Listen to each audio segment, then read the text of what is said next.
नमस्कार दोस्तों, आज हम आए हैं पुरानी पद्धति में, जो कि आजकल बहुत ही आवश्यक है, क्योंकि आज के वातावरण में आप परिवेश में देखते जा रहे हैं कि लोगों की जो मानसिकता है उनको चेंज होती जा रही है और बच्चों का जो शिक्षा दीक्षा है वो कुछ डामाडोल सी लग रही है। तो हमें चाहिए कि जो पुरानी पद्धति गुरुकुल की थी वहाँ पर पहुँचें और देखें और अपने बच्चों को भी उसी प्रकार से सीख दें। नमस्कार आचार्य जी। जय श्री राधे। तो अभी पहले किसी भी स्कूल को लोग आकलन करते हैं उसके प्राचार्य के ऊपर या शिक्षा दीक्षा के ऊपर, वहाँ के शिक्षक किस प्रकार हैं। तो आचार्य जी आप अपना वो परिचय दे दें, आपने शिक्षा दीक्षा क्या हासिल की है और किस प्रकार बच्चों को शिक्षा देंगे। सर्वप्रथम सभी को जय श्री राधे, हर हर महादेव। अगर हम शिक्षा की बात करें, जो हमने विद्याध्ययन किया है, तो गुरु परंपरा से हमारा आचार्य वेद में है, वेद से मैं आचार्य हूँ। उसका हमने वैदिक संस्कृत से आचार्य किया, फिर साहित्य किया और योग में आचार्य मास्टर किया। योग से हमने डिप्लोमा किया है, कर्मकांड से डिप्लोमा किया है और नेचुरोपैथी से हमने DNYS 3 साल का कंप्लीट किया है। बीएड किया हुआ है हमने और उसके बाद अभी हमने PhD सबमिट की है। PhD जो है वो हमारी योग में चक्र साधना के ऊपर है जी। तो गुरुजी आपने ये क्यों सोचा कि ये गुरुकुल की स्थापना की जाए। क्योंकि हम स्वयं एक गुरुकुल में पढ़े हुए हैं, तो सर्वप्रथम एक तो सीख वहीं से मिलती है। दूसरे हमारे माता पिता रहे जिन्होंने गुरुकुल पद्धति के लिए हमें भेजा, और माता पिता के साथ साथ हमारा एक छोटा भाई है जो कि इस समय दिल्ली में अध्यापक है। उसका विशेष रहा कि भैया आपको एक गुरुकुल खोलना चाहिए, क्योंकि हमारा जो नेचर रहा है पढ़ाने का, व्यक्ति को और धर्म से जोड़ने का, कि गुरुकुल खोलकर जो है आप ब्राह्मण को भी पढ़ा सकते हैं। ब्राह्मण के अतिरिक्त जो भी इंग्लिश मीडियम है, जो समय नहीं दे पाते हैं, उनके लिए हमने संडे कार्य रखा है, जिससे कि सार्वजनिक रूप से हम अपनी वैदिक संस्कृति से, हम अपनी संस्कृति से लोगों को जोड़ता। मेन उद्देश्य ये है कि व्यक्ति जब एक स्थान निर्धारित होगा तो उस स्थान पे आ सकता है और अपनी बात को रख सकता है। पुरानी वो थी पद्धति कि बच्चे खाना भी बनाते थे जो गुरुकुल में, और झाड़ू वगैरह भी लगाते थे, फूल पौधे वगैरह सारा कुछ करते थे, तभी तो गुरुकुल था। तो ये पद्धति लेके आए हैं आप या कुछ अलग है, कैसे बच्चों को शिक्षा दे रहे हैं? नहीं, हम पूर्णतः पुरानी पद्धति लेकर आए हैं और इसमें हम आधुनिक विषयों को साथ में लेके चल रहे हैं, जिसमें इंग्लिश मैथ हमारा साथ में चलता है, सामाजिक विषय, भूगोल इत्यादि है। और कक्षा 8 के बाद हमारा 1 साल का कंप्यूटर का कोर्स बच्चों का रहता है। जो बच्चे हमारे पास पढ़ चुके हैं, जो अपने कार्यक्रम धार्मिक कार्य करते हैं, आगे की पढ़ाई कर रहे हैं, तो हमारे पास इंटर तक रहने की व्यवस्था है, जिसको हम उत्तर मध्यमा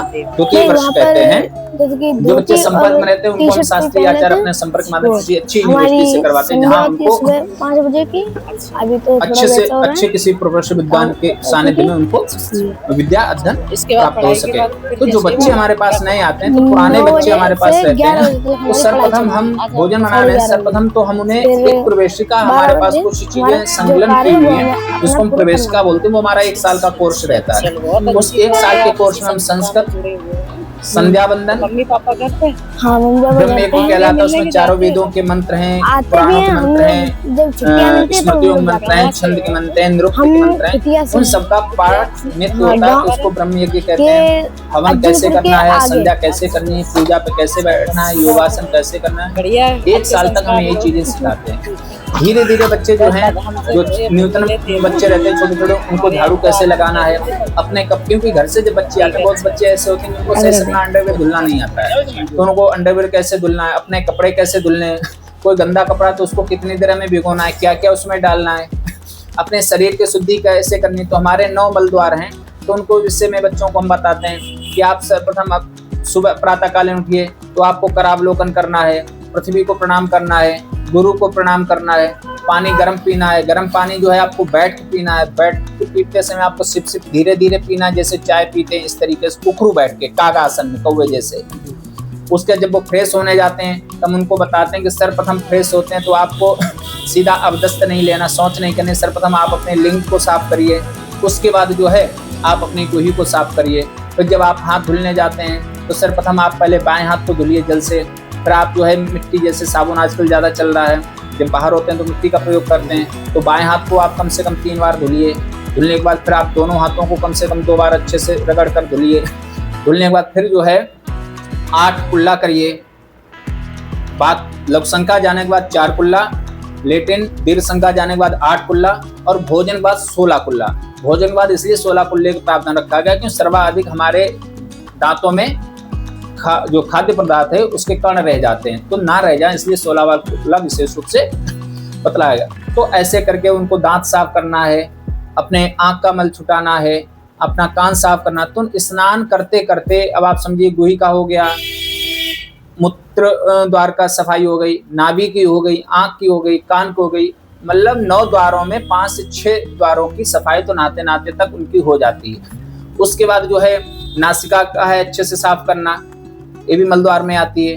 फिर प्राणायाम, उसके बाद जो है वो अपने संध्या वंदन के लिए तैयार होते हैं, संध्या वंदन करते हैं। संध्या वंदन करने के साथ जो है उसके बाद फिर योगाभ्यास पे आते हैं। तो योगाभ्यास और संध्या वंदन के बीच में जो है वो अपनी नासिका को अच्छे से सफाई करते हैं, जिसको हम जलनेति बोलते हैं, रवणनेति बोलते हैं। उसके साथ साथ एक क्रिया और है जो कि क्रिया देवरा बाबा बड़े महाराज जी के वृंदावन वालों के माध्यम से हमने सीखी है। उसमें क्या है कि कपड़े का जो कोन रहती है छोटा सा रहता है, जैसे इसको इस तरीके से मल लिया और एक तरफ कम से कम 3 से 4 बार इस तरफ, तो छींकें आती पूरी खुलकर। और जब सुबह सुबह छींकें आप में आएंगी तो सारी नसें जो सुषुप्त अवस्था में होती हैं वो जागृत हो जाती हैं। अगर 3-4 बार आप एक स्वर से कर लेते हैं दिन भर आप समझिए आप स्वस्थ रहेंगे। फिर योगाभ्यास उनको कराते हैं, जिसमें अभी वर्तमान में कम से कम 15 राउंड सूर्य नमस्कार के लगवाते हैं। बाद बाकी शीर्षासन है, बद्ध पद्मासन है, कागासन है, कटचक्रासन है, ये आसन अलग से करवाते हैं। उसके बाद उनकी जो है पूजन पद्धति में भगवान की पूजा है, स्नान है, आरती करना है, हवन करना है। हवन के बाद फिर उनका जो है समय 8:30 से लेकर 9 बजे आधा घंटे उनका जो है वो स्वल्पाहार का रहता है। तो इस तरीके से बच्चों की दिनचर्या प्रारंभ होती है। गुरुकुल में आने पर धीरे धीरे उनको अपने काम करना, अपनी पढ़ाई करना, अपना जो कार्य दिया जाता है लिखने को वो करना, अपने से भोजन बनाना, अपने से सारे मतलब स्वावलंबी जो है वो गुरुकुल पद्धति में ही बच्चा सीख सकता है। और गुरुकुल पद्धति में आने के साथ साथ जो है जब लड़का या लड़की कोई भी गुरुकुल पद्धति का अनुसरण करते हैं, चाहे वो जाके करें या घर पे रह के करें, तो वो व्यक्ति कभी भी अमर्यादित कार्य नहीं कर सकता है। ना तो अपने माता पिता के खिलाफ जा सकता है, ना वो अपने पति के खिलाफ जा सकते। जिनमें आधुनिकता रहेगी, जिसमें पाश्चात्य सभ्यता रहेगी, जिसमें फिल्मी दुनिया की चमक धमक रहेगी, जो नग्नावस्था अपने को पसंद करते हैं, जो खुलेपन को पसंद करते हैं, जो अपने ऊपर किसी का अंकुश नहीं चाहते हैं, जो स्वतंत्र रूप से सारे कार्य करना चाहते हैं, वही अमर्यादित कार्य करते हैं। जैसे कि अभी काफी दिनों से उदाहरण है कि लोगों ने अपने पतियों को इस तरीके से मार दिया, इस तरीके से मार दिया, मुंह की जो मिलता है उपहार उससे सुपारी दे के मार दिया या ड्रम में भर दिया। तो तभी हो पाता है जब वो पाश्चात्य सभ्यता की ओर भागते हैं। सनातन पद्धति ऐसी है, वैदिक पद्धति ऐसी है, अपनी भारतीय सभ्यता ऐसी है जो व्यक्ति को तन मन सबसे ढकता है, आत्म संतुष्टि प्रदान करता है। आप उदाहरण रूप में एक इस्कॉन संस्था है या अन्य संस्थाओं के माध्यम से भी विदेशी लोग आकर जो है अपने आप पूरा परिधान पहनते हैं, बाकायदा सनातन पद्धति से विवाह करते हैं, बच्चों के शास्त्र अनुसार नाम रखते हैं, सामान्य भोजन सात्विकी भोजन करते हैं, भक्षा भक्त छोड़ देते हैं। क्या उनसे ज्यादा आधुनिकता भारत में है? उनके लिए तो सब कुछ खुलापन है, पहनने ओढ़ने खाने पीने से सब कुछ, लेकिन वो उस चीज से तृषित हो जाते हैं और तृषित होने के बाद जो है सनातन पद्धति को स्वीकार करते हैं। तो सर्वप्रथम यही है कि अगर जो माता पिता निष्ठावान श्रद्धावान है तो संतान विमुख जा ही नहीं सकती। कुछ अंश तक हो सकता है कि प्रारब्ध अनुसार किसी संतान को माता पिता से बदला लेना है तो वो हो सकती है, अन्यथा संतान विमुख हो ही नहीं सकती। हमारे ऋषियों का उदाहरण है, अनुकरण है। मेरा वीडियो एक अभी खासकर बच्चों के लिए नहीं है, खासकर जैसा आपने बताया कि माता पिता के लिए ही है। माता पिता क्या करते हैं कि देखा कि बच्चे झाड़ू लगा रहे हैं, स्कूल आ गए या कुछ कर रहे हैं, कोई काम बच्चे ने किया नहीं, उन्होंने सोशल मीडिया पर डाल दिया, देखिए मास्टर जी ये तो झाड़ू लगवा रहे हैं या ये काम करवा रहे हैं, तो वो काम करवाने के लिए ढूंढ भेज रहे हैं बच्चे को, हम तो पढ़ने के लिए भेज रहे हैं। तो उनके लिए ये वीडियो मैं बना रहा हूँ खासकर कि अपने बच्चों को संस्कार आप देना क्या चाहते हैं। देखिए सर्वप्रथम ये है कि माता पिता जो भी ऐसा डालते हैं पहले उनको सोचना चाहिए। हमने कहा ना कि बच्चों को गुरुकुल भेजने से पहले कुछ कार्य ऐसे हैं जो माता पिता को घर से प्रारंभ करना चाहिए। बच्चा हमने देखा 10 साल 12 साल को हो जाता, माताएं उनके अंडरवियर धुल रही, क्यों? कल को वही बच्चे जो है आपको फिर रोटी नहीं देते, घर से निकाल देते हैं। 5 साल तक लाड़ प्यार करिए, 5 से 10 साल तक आप उनको संस्कार दीजिए और उसके बाद उनके जो भी कार्य हैं, चाहे वो अंडरवियर धुलना हो, चाहे कोई चीज वस्तु उठा के देनी हुई, कोई कार्य हुआ, सीधा बच्चे से बोलो बेटा ऐसा कर लो, धीरे धीरे उसको स्वावलंबी बनाए, अपने कार्य अपना स्वतः करना बताइए। दूसरे के कार्य से हमको ये हानि होती है। दूसरा जिस सोच के साथ आपको चाय बना के देगा वो सोच आपके साथ जाएगी, जो वो जैसा भोजन सोच में रहेगा वैसी सोच के अनुसार, क्योंकि बहुत पुराने कहावत है जैसा खाओ अन्न वैसा हो मन। इसलिए हमारे यहाँ खाना पकाना ना सब आड़ का होता था। मलुक पीठ वाले महाराज जी कहते हैं कि बफर सिस्टम नहीं है तो बफेलो सिस्टम हो गया, क्यों व्यक्ति झूठा ध्यान ही नहीं कितना है, उल्टा सीधा सब भरते हैं, उल्टा सीधा खा रहे हैं। हमारे यहाँ सबसे पहले खाने पे बात आती है। भोजन जैसा अन्न वैसा मन, अन्न की शुद्धि होना बहुत जरूरी है। इसलिए व्यक्ति को ज्यादा से ज्यादा चाहिए सारे काम नौकरों से कराए, पर भोजन स्वयं उस घर की जो लक्ष्मी स्त्री हो वो बनाए बच्चों के लिए। कहने का तात्पर्य यह है कि माता पिता का सर्वप्रथम इसलिए कहते हैं कि माता पिता जब कार्य बच्चों से धीरे प्रारंभ करेंगे तो सारे कार्य प्रणाली जो है वो अपनी मर्यादित और संस्कृति और संस्कार की ओर अग्रसर होगे। क्योंकि बच्चों से जब हम कार्य नहीं कराते हैं, जैसे मान लीजिए आपने कहा कि झाड़ू लगाते हैं, वो वीडियो शेयर कर देते आप ये समझिए चाहे कान पकड़ना है चाहे मुर्गा बनना, आपने ध्यान हो आप भी पढ़े हैं कि पहले जो है आज अध्यापक गण जो होते थे वो कान पकड़ के खींचते थे, मुर्गा बना देते थे। तो व्यक्तियों को जानकारी नहीं है कान पकड़ना जो है, हमारा कान जो है वो छोटे, आप यहाँ का ये आकार देखें तो एक सिर है नीचे का, ऊपर पैर, एक छोटे बच्चा जैसे पेट में रहता है जब उसका पूरा आकार होता है, हमारे कान के अंदर की जो बनावट है पूरी छोटे बच्चे गर्भावस्था में जो बच्चा होता है उस तरीके रहता है। तो हमारे कान जो एक्यूपंक्चर एक्यूप्रेशर के माध्यम से जगह जगह पॉइंट होते हैं, उन पॉइंटों के माध्यम से हमारे शरीर की जो भी रोग उत्पन्न होने वाले होते हैं उनका निराकरण करता है। तो कान जैसे खींचते हैं तो 3 जगह से आप चटका सकते हैं, यहाँ से पकड़ सकते हैं, ये बीच से पकड़ा, यहाँ से पकड़ा, तीनों जगह से आप उसको चटका, इसमें तीनों अलग अलग चीजें। तो जब कान ऐसे पकड़ के मरोड़ते थे वो सारे पॉइंट जागृत हो जाते थे, मतलब स्वतः ही पुश हो जाते थे, दब जाते थे, तो कई रोगों का शमन हो जाता था। कान पकड़ने की बात, मुर्गा बनने की हमारे यहाँ जो है वो आसन है, हमारी जंघा के नीचे पिंडलियां जो हैं, हमारी एड़ी है, हमारी कमर है, ये सब चीजें जो है हमारी मजबूत रहती है मुर्गा बनने। बाकायदा योगासन में इसका एक आसन है। तो कभी भी अगर जो मुर्गा बच्चा बनाया जाता है तो ये देखें किस कारण बनाया गया है। अत्यधिक जो कहा गया अति सर्वत्र वर्ज्य, बिना बात की कोई मारता तो वो गलत है, ठीक है। अन्यथा मुर्गा बनना या कान खींचना है कोई बहुत बड़ी बात नहीं, इसका साइंटिफिक रीजन है। और माता पिता को भी कोई बच्चा गलती करता है तो हाथ से करके नहीं टालना चाहिए, बल्कि उसका कान मरोड़ कर उसको बताना चाहिए कि बेटा ऐसा तुमने गलत किया, ऐसा कदापि नहीं करना है। सनातन परंपरा में आने के लिए जब व्यक्ति निष्ठा श्रद्धा होगी, संस्कृत सीखेगा, तो बोलचाल कुछ शब्द उसको आना होगा। कहा गया संस्कृतम सरलम सरलम मधुरम, संस्कृत बहुत ही सरल है, बहुत ही मधुर है।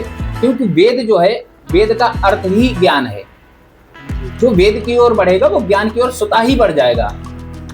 ज्ञान कहीं अलग से नहीं, वेद का अर्थ ही ज्ञान है। जो वेद की ओर बढ़ेगा वो ज्ञान की ओर स्वतः ही बढ़ जाएगा। जब संस्कृत के शब्दों की जानकारी धीरे धीरे हो जाएगी तो बिना अनुवाद के कई आजकल अभी भी ग्रंथ हैं जिनका अनुवाद नहीं मिलता, तो उन शब्दों को हम जान सकेंगे, बोल सकेंगे। जब बोलने लग जाएंगे तब फिर उसमें जो रोचकता उत्पन्न होती है तो हम उसको छोड़ नहीं सकते हैं। अब बात आती है कि बच्चे नहीं मानते हैं, हम तो करना चाहते हैं, बच्चों को इस ओर अग्रसर करना चाहते हैं, लाना चाहते हैं। तो सर्वप्रथम हम वहां पे माता पिता को कि आप भी इसके साथ सीखिए, बच्चे को सिखा रहे हैं, आप भी सीखेंगे तभी बच्चे अग्रसर होंगे। आप नहीं सीखेंगे, बच्चों को सिखाना चाहेंगे तो बच्चे इतनी जल्दी अग्रसर नहीं होंगे। अगर जो कोई भी माता पिता चाहता है कि हमारा बच्चा बहुत ही सनातनी और नीति वाला हो, अजेय हो, तो इसके लिए माता पिता को, जो भी नए माता पिता बन रहे हैं, जो ये वीडियो आपके माध्यम से देख रहे हैं, उनके लिए मैं कहना चाहूंगा, जब भी आप पाणी ग्रहण संस्कार से संपादित होकर घर वापस आते हैं तो सर्वप्रथम जो भी आपका घर का पूजन है, देवताओं को पूजना है, वो सब करने के बाद आप बैठ के मंत्रणा करिए पति पत्नी कि हमें संतान कैसी चाहिए।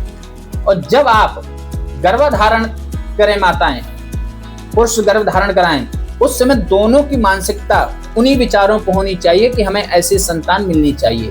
तो समझिए बीज वहीं से प्रारंभ हो जाता है, संस्कार वहीं से प्रारंभ हो जाता है। फिर 3 महीने में जब संतान स्वरूप अपना लेता है, शरीर बनता है, उसके बाद माता जैसे जैसे कार्य करती है वैसे वैसे बच्चों पे असर उसका आता है, इसमें कोई संदेह नहीं है। अभिमन्यु से उदाहरण ले सकते हैं, जापान में इसका बाकायदा जो है रिसर्च हुआ है, तो उसमें कुछ नियम बताए गए हैं।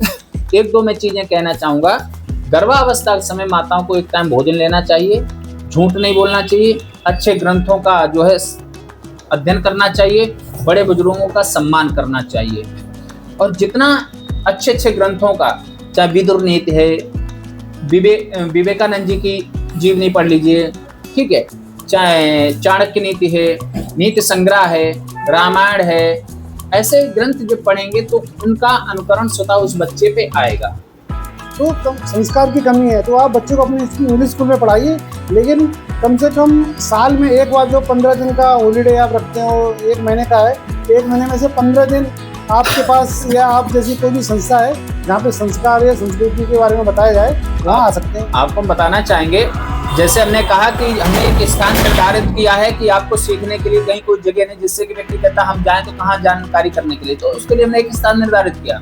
उसमें भी जो लोग नहीं आ पाते हैं और अगर उनके मोहल्ले में 15 से 20 लोग इकट्ठे हो जाते हैं तो उनके मोहल्ले में सिखाने की व्यवस्था करने की मेरी जिम्मेदारी है। हम वहाँ पे जो है 3 दिन से लेके 1 हफ्ते तक का शिविर लगाएंगे और उसमें मिनिमम कम से कम 3 घंटे उनको देने पड़ेंगे। 3 घंटे जब वो देंगे तब 1 हफ्ते में कुछ वो अपने सनातन परंपरा की ओर बढ़ सकेंगे, कुछ जान सकेंगे, क्योंकि थोड़ी थोड़ी चीजें सब होती हैं। आज के समय है निरोग भी रहना, तो योग से भी जुड़ना है, संस्कृत सीखनी है, अपने संस्कृति को भी जानना है, अपने पूर्वजों के विषय में जानना है, अपने गोत्रावली के अनुसार जानना है।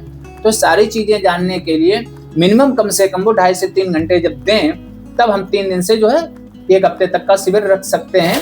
अगर जो वो चाहें कि नहीं हम अपने मोहल्ले से बाहर नहीं जाके बैठेंगे, समय देंगे, तो हम उनके मोहल्ले में व्यवस्था कर सकते हैं। और इसके लिए हम सदैव तैयार रहते हैं। कोई भी व्यक्ति के हमें अवगत कराए, हम स्वतः जाएंगे या हमारे जो भी आचार्यगण हैं, हमारे शिष्य मंडली है, हम उनको भेज के वहाँ पर संस्कार शाला अवश्य लगवाएंगे। अभी बीच में बहुत ज्यादा चला था कि किसी के पास कुछ नहीं है तो 13वीं क्यों करें, ऐसा क्यों जी। हमारे यहाँ पहले आप जानते चूल्हा शब्द होता था, मतलब गांव में किसी का चूल्हा नहीं जलता था। जब बड़े बुजुर्ग कोई धन संपन्न व्यक्ति जाता था जिसके नाती पंथी सब हो जाते थे, तो वो उनके यहाँ जब होता था तो गांव के हर वर्ग का निमंत्रण होता था जी। और जो काम काज करने वाले होते थे उनके यहाँ 4-4 दिन तक पूनिया की व्यवस्था और लड्डू की व्यवस्था, जो बच गया जाओ उठा लो, जा पूरा जो हुआ आप एक पला पूरा लेके जाओ, डलिया जो भी बोले, अपने भाषा में तो यही बोलते हैं जो पला। तो उसमें क्योंकि पहले पूनिया नहीं होती थी, कदा कदा बनती थी। आजकल पूनिया ज्यादा लोगों को खाने के लिए, तो रोटी के लिए तरस रहे हैं। हमारे यहाँ संस्कृति से जोड़ने के लिए अनेक उपाय हैं। तो उसमें एक बात कहना चाहते हैं, जो हमारे ग्रंथों में लिखित में है कि जो व्यक्ति यथार्थ में निर्धन हो वो केवल जंगल से घास लाकर गाय को खिला दे, उसका श्राद्ध पूरा हो जाता है। अब बात आती, कोई नया व्यक्ति, लड़का युवा 20-25 साल का खत्म हो जाए तो क्या 13वीं करनी चाहिए? 13वीं का मतलब ये नहीं कि आप 50, 100, 200 लोगों को खिलाइए, आप केवल विधि पूरी करिए जिससे कि गए हुआ व्यक्ति जिस संस्कृति से जुड़ा था, सनातन परंपरा से जुड़ा था, सनातन परंपरा के अनुसार करिए, फिर कोई समाज या किसी अन्य दूसरे द्वारा ना करिए। क्योंकि जो व्यक्ति जिसमें जीवन जीता हो उसी को वो मानता हुआ अपना शरीर त्यागता है, संतुष्टि उसको उसी से मिलेगी। जो लोग नहीं आ पाते हैं हम तो उनसे सीधा कहते हैं, संस्कृत भारती जो है वो ऑनलाइन भी संस्कृत सिखाता है। अभी गर्मियों की छुट्टियों में वैसे भी, और हर जिले में संस्कृत भारती की जो है एक समिति रहती है। जो व्यक्ति नहीं जानते कि हमारे जिले में क्या है तो वो संपर्क करें जिला समिति से। और अगर जो 10 से 15 लोग इकट्ठे हो जाते हैं तो संस्कृत भारती जो है एक आचार्य उपलब्ध कराती है निःशुल्क, जिससे कि वो संस्कृत संभाषण सीख सकें। या अगर जो जाने के लिए बच्चे तैयार होते हैं, मान लीजिए गर्मी की छुट्टी है, तो उस क्षेत्र में जो उनका मंडल होता है, मंडल के आधार पर एक जगह निर्धारित होती है कि यहाँ पे 15 दिन का 10 दिन का शिविर रहेगा। उसमें न्यूनतम शुल्क रहता है 800 से 1000 रुपये रहता है। अब 10 दिन का अगर जो 800 से 1000 रुपये आपका पढ़ने का और खाने का रहने का हो रहा तो हम समझते कोई बहुत ज्यादा नहीं है, आपको एक चीज अच्छी सीखने को मिल रही है। अगर जो उन स्थानों के अलावा व्यक्ति चाहता है कि हम किसी भी समय, जैसे हमारा एक समय निर्धारित नहीं है, जो हमारा समय खाली होगा उसमें हम जाना चाहते हैं, तो उसके लिए हम आपको आपके माध्यम से बताना चाहेंगे कि दिल्ली में और बनारस में संस्कृत भारती का 365 दिन शिविर चलता है। 15 दिन का शिविर रहता है, 1 तारीख से 15 तारीख और 16 तारीख से 30 तारीख तक। ये दिल्ली में भी चलता है और बनारस में भी चलता है। 1000 रुपये जो है वहाँ पे 15 दिन का सहयोग पड़ता है। व्यक्ति महीना भर रहना चाहे, 2 महीने रहना चाहे, अगर कोई भी संस्कृत संभाषण शिविर में 3 महीने का कोर्स कंप्लीट कर लेता है तो आप समझिए उसको अलग से पढ़ने की आवश्यकता नहीं, वो इतना कुछ संस्कृत में सीख जाएगा कि वो हर किसी से, अच्छे विद्वान से संस्कृत में वार्तालाप कर सकता है। तो दोस्तों, आपने अभी आचार्य जी से जाना कि आपने अपने बच्चों को शिक्षा दीक्षा देना क्या चाहते हैं। अगर आप प्रॉपर पूरा पांडित्य, पूरा ज्ञान संस्कृत का देना चाहते हैं तो गुरुकुल में आके यहाँ पर इनसे शिक्षा दीक्षा अपने बच्चों को दिलाएं। अगर आप चाहते हैं कि हमारे बच्चे इंग्लिश स्कूल में ही पढ़ें, तब भी आप इनके पास इनके 15 दिन का या कुछ समय के लिए, महीने के लिए समय ऐसा जरूर निकालें जो आपके लिए भविष्य कल का हो। बच्चों का तो हुआ ही होगा, लेकिन आपके लिए यही 15 दिन या 1 महीना आपके लिए ही सुकून देंगे। क्योंकि अगर बच्चों में संस्कार नहीं होंगे तो वो आपके लिए ही कष्टदायी होंगे। क्योंकि आजकल जितने भी अनाथ आश्रम खुले हुए हैं या वृद्धाश्रम खुले हुए हैं या किसी प्रकार के कई सारी संस्थाएं खुली हुई हैं, वो केवल संस्कारहीनता के कारण ही खुली हुई हैं। तो आचार्य, सही बात है कि नहीं? बिल्कुल। हमारे यहाँ अंग्रेजों से आने से पहले हजारों क्या लाखों की संख्या में गुरुकुल हुआ करते थे, पर धीरे धीरे अंग्रेजों ने आने के बाद देखा कि यहाँ सबसे पहले मजबूत क्या है, तो उन्होंने देखा यहाँ की शिक्षा प्रणाली बहुत मजबूत है। तो शिक्षा प्रणाली को कैसे तोड़ा जाए, इसके लिए बाकायदा उन्होंने सर्वे कराया, और सर्वे कराने के बाद एक मैकाले नाम का हुआ, उसके द्वारा जो है आगे की पद्धति भारत में लागू की, जो कि आज भी मैकाले पद्धति भारत में चल रही है, जिसके कारण व्यक्ति अपने संस्कृति और सनातन परंपरा को छोड़कर विपरीत जा रहा है। जो आजकल आप घटनाएं देख रहे हैं वो भी उसी मैकाले पद्धति पे है। क्योंकि विदेशों में प्राय ये होता है कि आप शादी नहीं किए तो आपका वो क्या बोलते हैं, बॉयफ्रेंड गर्लफ्रेंड रहता है, और विवाह आपने कर लिया, आपका मन नहीं भरा तो पता चला 3 महीने 2 महीने में आपका डिवोर्स हो गया। आपने दूसरी कर ली, फिर तीसरी कर ली। कोई वहाँ ऐसे नहीं है, जैसे व्यक्ति कपड़े बदलता है इस तरीके से पति पत्नियों के वहाँ जो है संबंध विच्छेदन होते हैं, पति पत्नी एक दूसरे को बदलते हैं। हमारी सनातन पद्धति में जो है एक पत्नी के लिए भी कहा गया कि एक पत्नी सदा ब्रह्मचारी।